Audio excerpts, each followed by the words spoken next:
21 days of the month of October 2023. Welcome at MRU TV for Pokopoko News. My name is Namale Aisha Mamirizi. Let's have news headlines.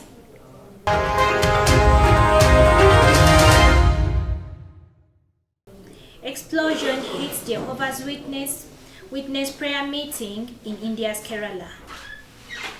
Age number barrier as Indonesia gears up for February 2024 elections. China's jet comes dangerously close to US bomber over South China Sea. Judge rules that Ivanka must testify in father's civil. First story. The last takes place as hundreds gather for Sunday prayer in the south town of Kalamessery in Kerala State. Let's have more of our details by our reporter Nakana Jimai. An explosion at Christian prayer meeting in the southern Indian state of Kerala has killed one person and wounded at least 36. The blast took place as hundreds of followers of the Jehovah's Witness denomination gathered for prayer on Sunday morning at a convention center in Kalamessery town in Akram village.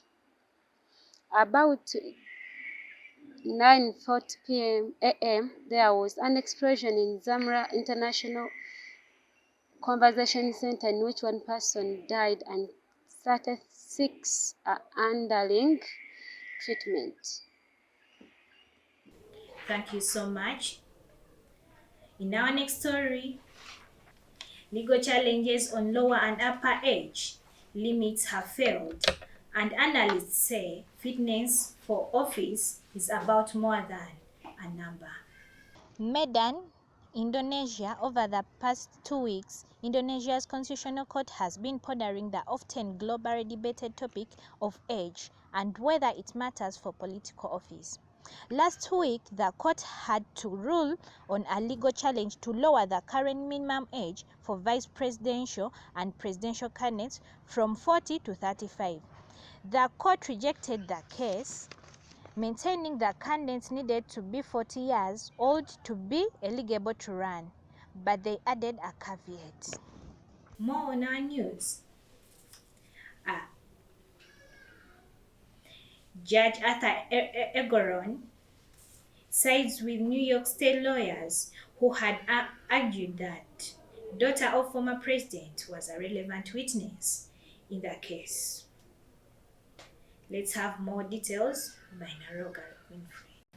A U.S. judge has ruled that Ivanka Trump, daughter of former President Donald Trump, must testify in a civil fraud trial, including her father, brothers, and family business.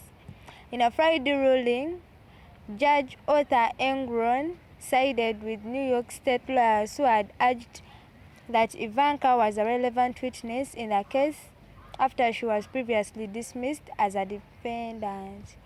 The judge cited documents showing that Ivanka Trump continued to have ties to some businesses in New York and still owns Manhattan apartments. Thank you so much. Let's have a commercial break and we come back for other news. A glance at the aim of regionalism empowerment. When you take a sport or either take a deep look at the way the AIMA Regionalism Department is devoted to the practice. It is hands-on to every participant and backed by the well-stocked studios of Royal FM and AIMA TV.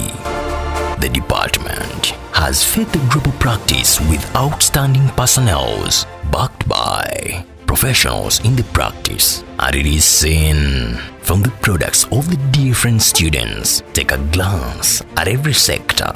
The Royal FM has all the required machines and personnel to release a well-backed student. The MRU TV now has some of the most competitive programs in the media world. It is Mutesa One Royal University Journalism Department.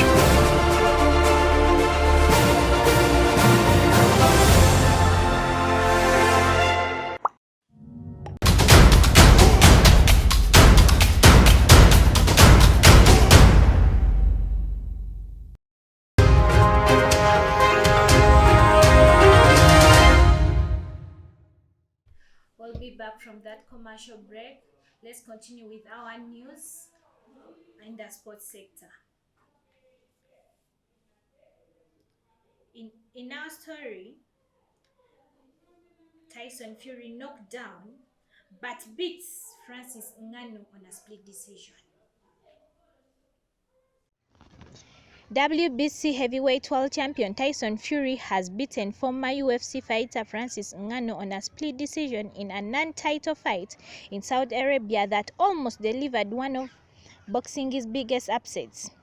Fury, the unbeaten holder of one of the sport's most prestigious belts, narrowly avoided a first defeat on Sunday at the hands of a 37-year-old opponent who had never boxed professionally before but went through the full 10 rounds with some swag.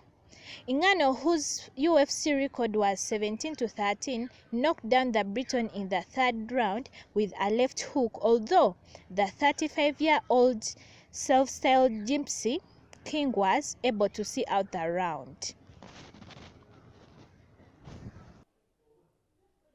Thank you so much, Naroga Winfred.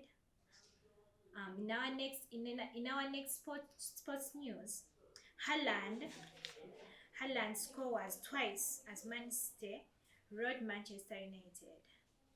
Haaland scored twice and set up another as Manchester City beat United 3-0 in the Premier League on Sunday and underlined the growing gap between the teams. Haaland scored a first half penalty and dowed the visitors, led with a header shortly after half-time. Haaland has now scored 13 goals in all competition in this section and might have had more if not for the efforts of United goalkeeper Andre Onana, who produced a number of savings to keep City at bay. Thank you so much, our reporter. Thank you for tuning in at MRU TV. That has been our today's news. Remember to subscribe on our YouTube channel and also follow us on our media platforms, that is Facebook, Twitter, Instagram, and WhatsApp. Thank you so much. Stay tuned.